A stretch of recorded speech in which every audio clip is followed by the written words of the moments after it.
Hey everybody, welcome back to the Shea Station podcast, the Mets podcast brought to you by Jomboy Media. As always, I'm one of your co-hosts, Jolly Olive, aka Jack, and joining me is former Mets pitcher, Jerry Blevins. For those who are active on social media or have kept tabs with baseball in these, trying times where the sport really hasn't existed, some interesting things came to the spotlight of media coverage yesterday, especially considering that the Players Association and MLB decided to not schedule their next meeting. Former Mets pitcher Matt Harvey, currently on trial in a very sensitive case over the passing of Tyler Skaggs from 2017. Some very touchy subjects have been brought to light in media coverage, some more delicately than others. And I thought, and Jerry as well, that today's episode would be sort of centered around what certain players deal with going towards those kinds of decisions and things like that. We're going to make this a very sensitive discussion, and I'd like to give a trigger warning to any audience members listening in.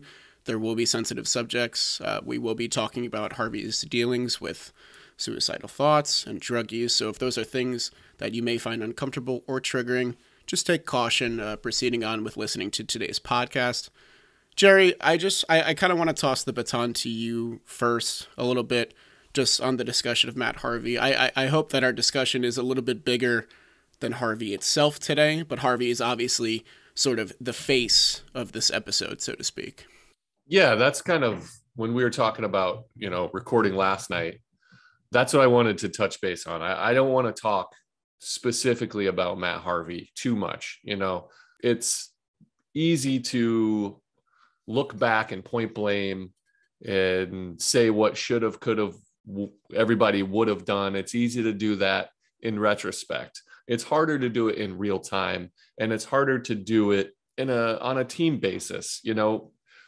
Bottom line is, like, baseball players and staff, we're all human beings, just like everybody else. We deal with the same issues, same anxieties, the same insecurities, the same addiction problems, and it is a problem. Addiction is a problem for everybody. It affects whether you're rich, poor, white, black. It doesn't matter who you are. Addiction and all the issues that surround it happen to everybody. That's the biggest thing, is that people are human beings. Baseball players aren't invulnerable to things of human nature. It's just part of the deal. So, for Matt Harvey, having him on my team, I like Matt. He's a very, very nice guy. I don't want to dive into some of the things that went on in the clubhouse. I won't do that. I'll let him, if he wants to talk about it, he can talk about it. I won't go over how the Mets tried to reach out or other teammates tried to reach out, because it's none of everybody else's business. I'll let Matt Harvey do it. The bottom line is, like, I just hope for Matt Harvey as an individual, I hope he's in a good place. From some of the reports I've been reading, he is in a good place and he's moving forward. I think it's a big, huge step for him to come and testify. There's obviously legal issues for him to testify, but you also have to fess up to some of these things and bring them out front. So I don't know where he's at in whatever process that he's going through, but I hope he's doing well, and I hope the people around him are helping him. So that's it for Harvey. Yeah, I think you touched on a couple great things that I want to reiterate. One is that every human being is susceptible to these kinds of issues, regardless of what you do or who you are. And I think that being a professional athlete and having eyes on you, especially when you're a starting pitcher, every fifth day you are in the spotlight for half of the game that you play in. I think that, those issues really, it's sort of like being alone on an island. There's nowhere really to hide, especially as an MLB pitcher, especially one as talented as Matt Harvey was for that 3-year span. Of course, injuries sort of derailed his trajectory there. The other thing that I wanted to touch on is the privacy issue, kind of moving forward, what you said before. I think Matt Harvey is a human being ready to move forward in life, and unfortunately, this trial is sort of dragging him back to those past years. And I think that, he's been very professional testifying and opening up about things that probably, he never really wanted aired out in the first place. And I'm glad that as a teammate and as a human being to Matt Harvey, that you're not here to tell stories or air laundry or anything like that, because at the end of the day, it isn't our place. It's Matt's place in the first place to divulge those things to a larger audience. I think that what would be a more important discussion is just how athletes and human beings end up in this area in the first place, end up with these circumstances, end up coming to these decisions, all the contributing factors that sort of lead to that path. Like you said, and like I said before, I'll let Matt Harvey just tell Matt Harvey's story. If he wants to do that, he can. However, you approach it, or I approached it as a teammate or media member or coach or, front office, that'll come out if need be. But the bottom line is Matt Harvey is a person, and I hope he's well. Kind of wanted to get into kind of the bigger scope from a baseball standpoint of where we're at. Yeah. Sometimes it takes a big thing to make changes. And unfortunately, a young man named Tyler Skaggs had to pass away in order for a lot of the problems to come to the forefront. And in baseball, it's a little bit stranger. Everything is collectively bargained. So the employers can't just force, certain things. And so they're kind of ignored for a while or brushed under the rug or looked aside. As a baseball player, if you show up ready to go, whatever you did, if you go out the night before and party and drink and do your thing, as long as you show up ready to do your job, people most likely won't ask questions, and nor should they, because it's none of anybody else's business for the most part. Yep. If you show up to work ready to go, so be it. One of the best things about playing baseball is everybody has their own way of dealing with the weight of performing in a spotlight in front of millions of people all the time, whether it's yoga, meditation, massages. Some people like to go out and have a drink. Whatever the case may be, it's all on an individual to perform at a very high stress level job. Yeah. There's a lot that goes with it. And so as long as you show up ready to go, most of the time, the teams leave you alone. They don't ask questions because it's none of their business. It really isn't. Yeah. And I think that it's really important to note that, me and you both, we have bad days at work. We don't do our best some days. And nobody is going to go write an article about how I didn't get enough work done today, or I messed up an upload or something like that, because that would be silly. But it is a different scope for those professional athletes. If you go out there and you give up 7 runs, things are going to be talked about, especially if you're spotted going to a bar later on to sort of deal with that kind of issue, deal with that mental weight that you have to bear because you're living out a dream. That's a caveat of that dream. Yeah. And people are, quick to point out how people deal with things. Yeah. If you remember when Cespedes was with the Mets, he golfed, was his escape to be able to let go. And he got dragged through the mud for golfing, rightfully so or not. That was his way of letting go. And people thought that wasn't okay. And so what are your options? You know what I mean? It's to do things in the spotlight or to not do things in the spotlight. There are no easy answers. There's no set way to do it because everybody deals with things and handles things in their own way. For me personally, I think one of the best things that ever happened to me was being moved to the bullpen right when I got to pro ball, because that pretty much eliminated all the days of doubt and free time and downtime. I couldn't go out and show up the next day really hungover because I have to perform every day. I couldn't take those days off. And so that really helped me as an individual. Who knows what it would have done with me. I was 20, I turned 21 in pro ball. Those are a lot of people spend a lot of their early 20s and mid to late 20s doing some crazy stuff.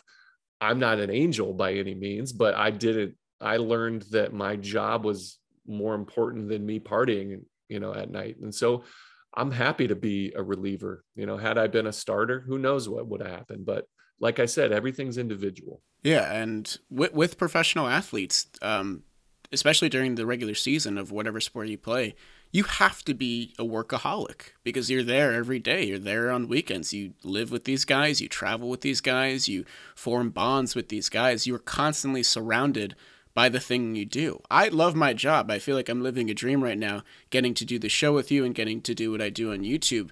But on the weekends, I want to take time for myself and not think about baseball for 48 hours. And professional athletes aren't offered that opportunity. You have to go out and you have to play. You have a schedule to adhere to. You have a job to fulfill. And that's just another, I know I used the phrase before, but it's a caveat of the dream. You know, it's the dream to play the game and to succeed at the game. But while you do it, people will be watching and you're going to have to do it every day. So I think it is really important to note that if guys want to golf or go get a drink, I think they're right, especially considering they're on camera for like 3 to 4 hours every day during the season. Yeah, it's weird too, because there's a lot of things that we're in baseball, especially we're around each other just constantly, from spring training on through the entire season.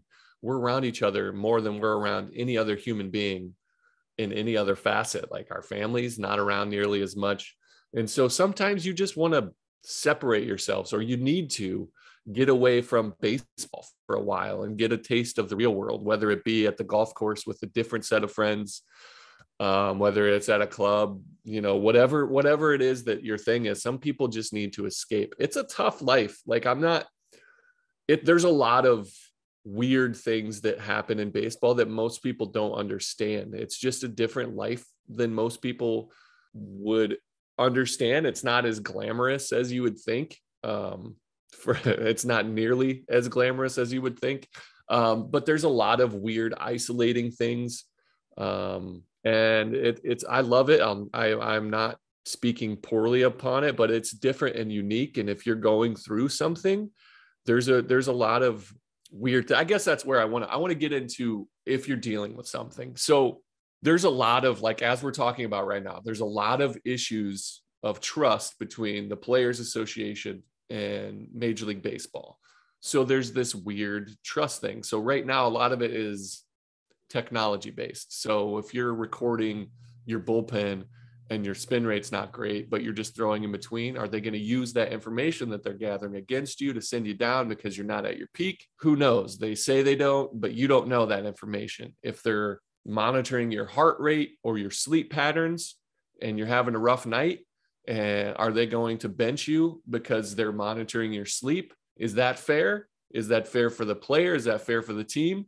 Some people perform, better on tests if they study all night, don't get the proper sleep, whatever the case may be. So there's some trust issues going on there. Another big one is from the mental health standpoint. So they have, when I first got into the league, they have an assigned person to be a part of the team, a little bit of the major leagues and a little bit of the big leagues, to kind of go back and forth. I don't know the tried and true, definition of their job and where they go, but they were there. There are people around that you would see every once in a while that are mental health experts, but it's hard for them to get into a conversation, and it's hard for them to develop a trust level as a client to doctor privilege in that kind of setting. On top of it, their paychecks come from the team, from Major League Baseball. And so there's a trust issue. Like if I go to you as a medical professional saying, I'm dealing with some really heavy doubt or depression, I don't know what to do. Are you going to help me? Or is your first loyalty to the team that pays your bills? Are you going to go to them and be like, look, this guy's dealing with something, you need to send him down, or whatever the case may be. So there's a lack of trust there.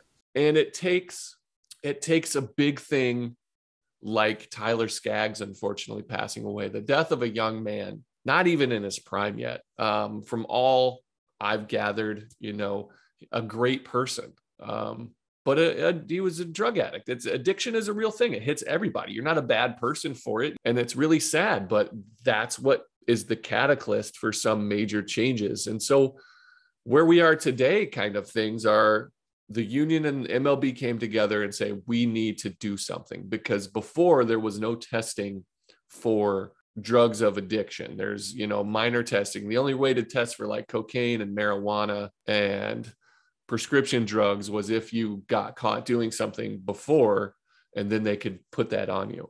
And so the players would need to let that get into testing, which is an invasion. It is something that we're giving up. And so we came to the agreement that you can test players for opioids that aren't prescribed. And what we got in return was that minor league ball players could no longer be tested for marijuana, which is an alternate for pain relief for a lot of people. And so whether or not, however you feel about the use of marijuana and its medical purposes, there's some science to back it up, and football players deal with it, all the issues. But we stopped testing the minor leaguers for marijuana, and we allowed the players to start being tested for opioids because everybody saw it as a problem. Brushing it under the rug or not addressing it anymore became an issue. They are moving forward. They are recognizing it. The fact that we're talking about it right now is a huge step forward, but there's also things that you can learn from, and how you treated players in the past, or how you address things in the past, you can learn from and move forward and be better. Yeah. You know, you think about it like a pitcher watching film, breaking themselves down. You look at it the next day and you're like, oh, I can tell that my backside was dragging late. So you make adjustments. And so it's always moving forward. Right. I don't want to play the name game and blame people. I don't want to drag anybody's name through the mud who may or may not have done drugs or been around it, or right. It is unnecessary, and it's not my story to tell. But I do feel like they're making strides forward. Everything isn't where it needs to be quite yet, but it's on its way.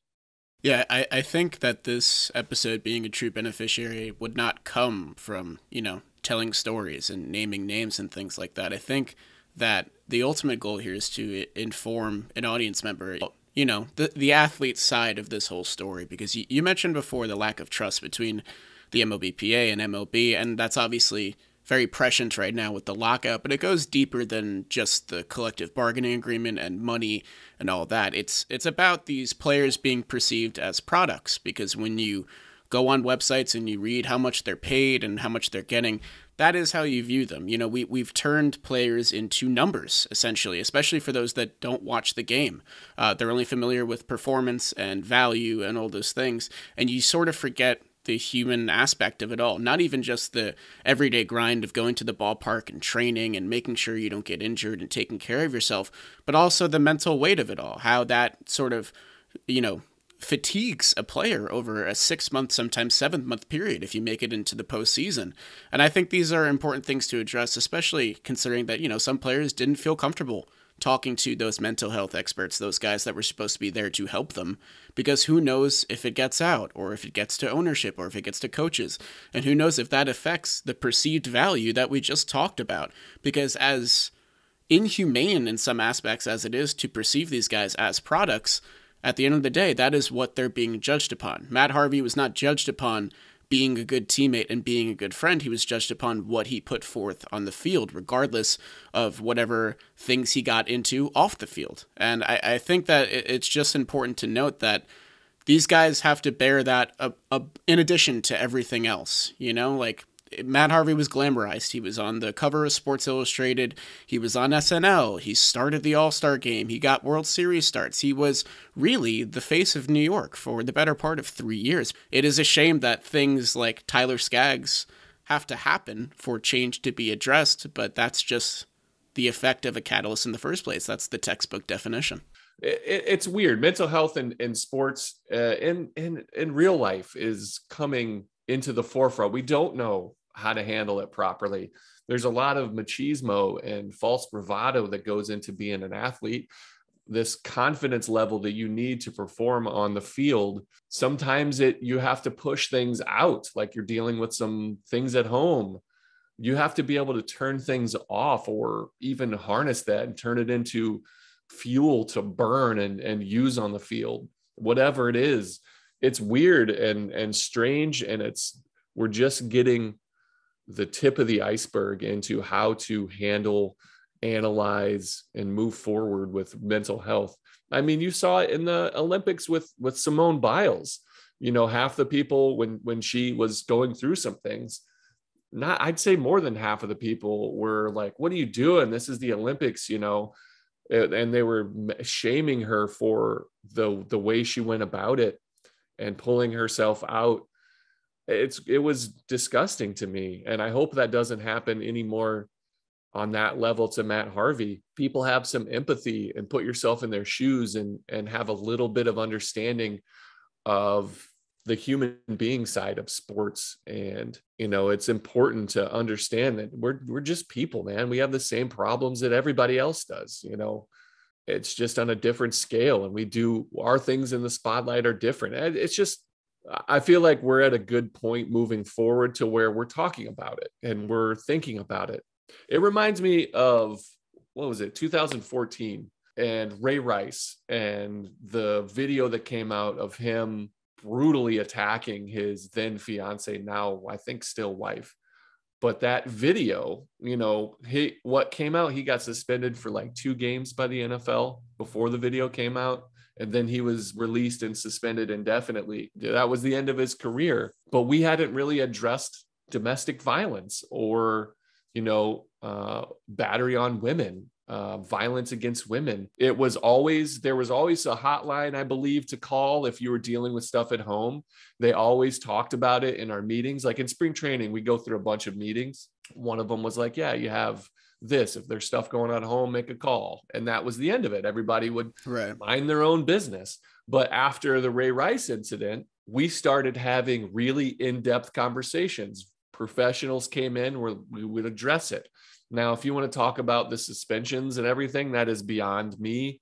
That is a whole other philosophical problem. But the fact that we're talking about domestic violence, consent, major domestic issues, violence towards women, aggression towards women, how to handle women in the clubhouse, it has become a talking point where we would have open discussions every single spring training. Somebody that's a group of people that's paid to do that comes in, and we have like a fun, not always fun, but a fun interaction, a fun meeting. I showed this to all my nieces and nephews and friends. There's a really cool video about consent that I'm sure people have seen. If not, it's like a cup of tea, and it's these stick drawings about, what consent means. And it's like, do you want some tea? We should put a link on it below this, but It's a really cool video that was addressed to us in these meetings. And it's silly and fun to talk about in a group of dudes, but it's also important to get it out there. And so unfortunately, there's usually a big event that brings it to light, and then you have to do it, whatever the case may be. Unfortunately, Tyler Skaggs had to pass away for these conversations to be had. Unfortunately for Matt Harvey, he didn't get the treatment that he needed possibly at the time. I don't know. I'm not going to speculate on that, but I know he could have used some help maybe in a different form or another. Obviously, who knows if he would have got the help. Everybody reacts differently to everything. So we don't know what could have been, what could have, should have. I don't even want to dive that way because it's unnecessary, but we're moving forward in the right manner. From domestic violence, we're talking about, how to treat women better. Yeah. We're talking about drug addiction and mental health.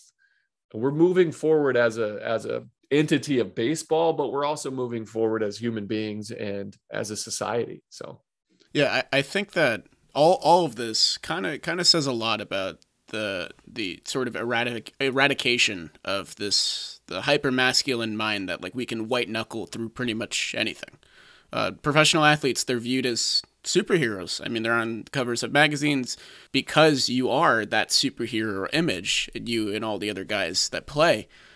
You're viewed as, non-susceptible to any of these things. You're viewed as, these titans that can overcome pretty much anything. And I think that just like any other human being, sometimes professional athletes don't have the resources around them or the role models around them to make informed decisions and get the help that they need.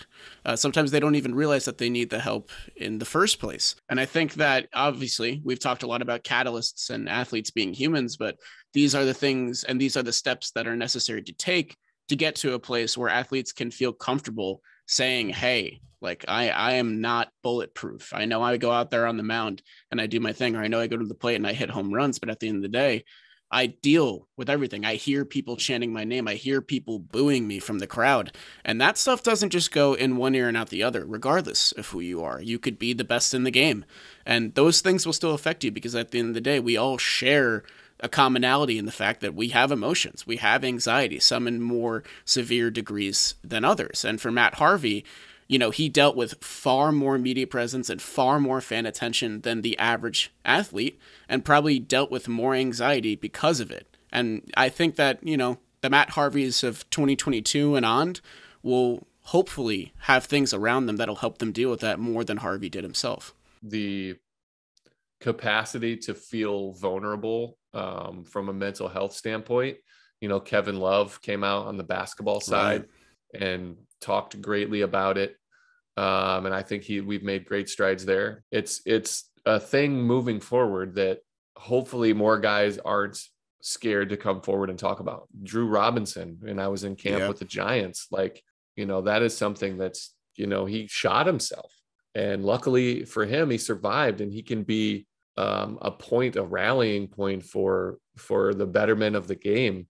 That story for Drew is a small, microcosm of some of the isolation that we deal with. Obviously his was exacerbated by the pandemic, but the fact that you do feel vulnerable. I felt lonely on the road and isolated. It's a weird world. And sometimes when you're going through doubt, you can work your way out of it in a day or two or in 30 minutes. Sometimes it takes a week. Sometimes, you don't know who to talk to. You don't want to lose that confidence on the mound by addressing it. It's like the yips. People don't want to, you can't say the word around a lot of people. Because then it's a real thing. So if you don't acknowledge it, it's not real. I've dealt with all sorts of mental health issues through my life, nothing that severe. Addiction for me personally is a scary thought. My father was a Vietnam veteran that had multiple addictions in his life. And that's in my blood. I know that I have an addictive personality so I avoid a lot of things. The fact that you can talk about it now, or we're learning to talk about it, to be okay and open about some of the issues you're facing mentally, is a huge step forward, because this is the only way things get better, is by acknowledging that there's an issue to begin with and being able to have discussions with other people about it. So we're at a better point. I feel like we've made good strides. We're not where we need to be, and we'll never be, we'll never be complacent with where you are, and you can always do things better, and technology and education comes in more every day. And so you'll always be, looking for the next steps on how to treat things, treat symptoms before the problem is there, or be proactive.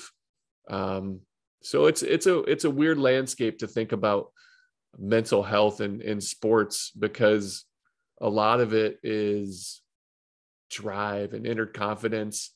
And then if this little piece of doubt that wiggles into your head, and you're like, I got to ignore that. And so you do, and you're able to shut it out for so long, and then it grows. And by the time it's knocking on your door, you're going to be punished for a while dealing with it. And so, I feel like we've talked circles around it. But mostly, I hope Matt Harvey is good. I hope he's doing well. I hope he has an ability to find help if he needs to the people around him, his parents. He's a good person. I really like Matt, a genuinely nice human being. And so I wish him the best. And I'm sad about Tyler Skaggs and his whole family. When I was on the Braves, there was a teammate of mine that was pretty close to him, and he's devastated, and he questioned himself. Like, did I do enough? Everybody goes through that. What could I have done? But it's not about you anymore. Just learn from it today and do better tomorrow, and just keep getting better. Yeah, I think the one last thing that I wanted to mention was you talked about vulnerability before. Vulnerability for any human being should not be viewed as a weakness. I think that we perceive having anxiety and doubts about ourselves and these self-harm thoughts as shows of weakness, that we are inferior in some way. But I really do believe that coming out and speaking about these things and being vulnerable about these things just makes you stronger. It opens yourself up to getting help, to getting assistance, and to getting yourself back to a place where you didn't experience these thoughts. I think being vulnerable and I think being open about things that you're dealing with, not only does it make you stronger, but it makes us akin to one another. It makes us human again. It takes us away from whatever role we fall under, like professional athlete or content creator or whatever role we have, because at the end of the day, you know, we all experience these emotions to varying degrees. And I think that being vulnerable is so important, and it goes beyond what we're talking about today, but it is important in pretty much every aspect of life to be transparent and not to suppress and to white knuckle down the things that you're dealing with. Yeah, I mean, mental health is something that we're, like I said, we're just now really being more open to as a society, and then especially in sports. So, I mean, the landscape has changed so much from when I first came up, the way we even address it. You know, I've seen the full spectrum of the way you talk to players and talk to other human beings and degrade people to motivate them, and whatever the case may be. I feel like mental health is finally starting to be given the just due as a maintenance thing. You know, you go to the doctor for a checkup. You need to go, even when you're healthy, mentally in a good place, go to a mental health professional and just talk, because you might be able to learn why you're in that state of mind, where you are, good habits. There's a million things. And I am not a mental health professional in any sense of the word, but I do have a lot of experience in mental preparedness and mindset. And it takes practice to put yourself in a proper position for a lot of things. It's a skill and a muscle that you have to work out and flex. Some things aren't capable of being talked through. Some things are real chemical issues in your body, and you may need medication. Whatever the full spectrum, whatever the case may be okay seeing a professional, talking about your issues. Tell a friend, tell your parents, whatever the case is. We're going to link a whole bunch of stuff on this. We're going to have the suicide hotline if you've ever had suicidal thoughts. If you know a friend, if you need somebody, there's going to be we'll put some resources attached to this, to where people can reach out and help someone, call somebody, send a text, whatever the case may be. I just feel like we're at a better place now. Unfortunately, you know, some things have to happen for this to be brought up, but here we are, being better for it. Yeah, I think that's a pretty good landing spot. I think that you summed that up really well, Jerry. Thank you. I appreciate it. Well, thank you guys for tuning in. I hope that if you were listening to this and you listened all the way through, that you took away something from it. I think that these kinds of discussions, they're hard to have. You know, if you're watching on YouTube, you can see our faces. It's a very sensitive episode. Some things are hard to hear. But these are important discussions to have, because these were conversations that were not had for many, many years, and regardless of what you did or where you were. So sometimes the hardest things to hear are the most important things to hear. And I, too, hope that Matt Harvey is doing okay. Yeah, man. It's important, you know, be good, physical, mental, all the above. So cool. Yeah, we'll be back sometime soon with some silly Mets content that'll be much more lighter on the. Thank you guys for tuning in. Thank you. Hey everyone, it's Jack, Jolly Olive here, to provide you with some resources after our episode if you are dealing with any of the issues we discussed in today's episode of Shea Station. The National Sexual Assault Hotline is 1-800-656-HELP, that's 4673. The National Domestic Violence Hotline is 1-800-799-SAFE.